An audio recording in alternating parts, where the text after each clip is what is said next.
যাবে, একটা বায়োস্ট্রি ট্রায়ালের মধ্যে দিয়ে যাবে। তারপর সে যখন সেই বিচারের মাধ্যমে তাকে যতদিনের জেল দেওয়া হবে, তাকে যে শাস্তি দেওয়া হবে, সেই শাস্তি ভোগ করে আসার পর তাকে আবার সুযোগ দেওয়া হবে সে যাতে রাজনীতি করতে পারে।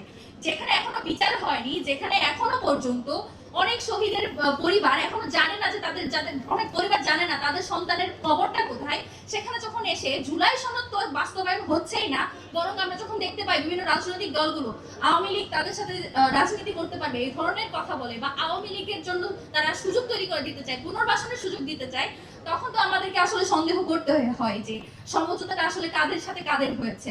আমরা দেখতে পাই এখন যেইখানে সরকারি দল এবং বিভিন্ন রাজনৈতিক দলগুলো যেখানেই যে কোনো একটা কার্যক্রম চালিয়ে যায় বা যেটা নিয়ে জনসমালোচনা তৈরি হয়, আমরা দেখতে পাই যে আওয়ামী লীগের প্রত্যেকটা পেজ সেখানে তাদেরকে নৈতিক সমর্থন দেয়। যাকে আওয়ামী লীগ সমর্থন দেয়, আমার মনে হয় না যে এখানে আর কোনো ধরনের মানে একটা ডিফারেন্সিয়েট করার কোনো সুযোগ আছে। যাকে আওয়ামী লীগ সমর্থন দেয় তাকে আসলে কোনো কিছু চিন্তা ভাবনা না করে আমরা বলে দিতে পারি সেটা আসলে কোন পক্ষের বা সেটা কাদের কাজ।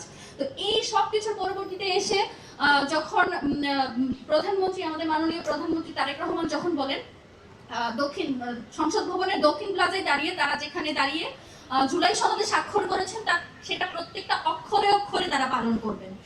এই ভিডিওটাও আশা করি সবাই দেখেছেন।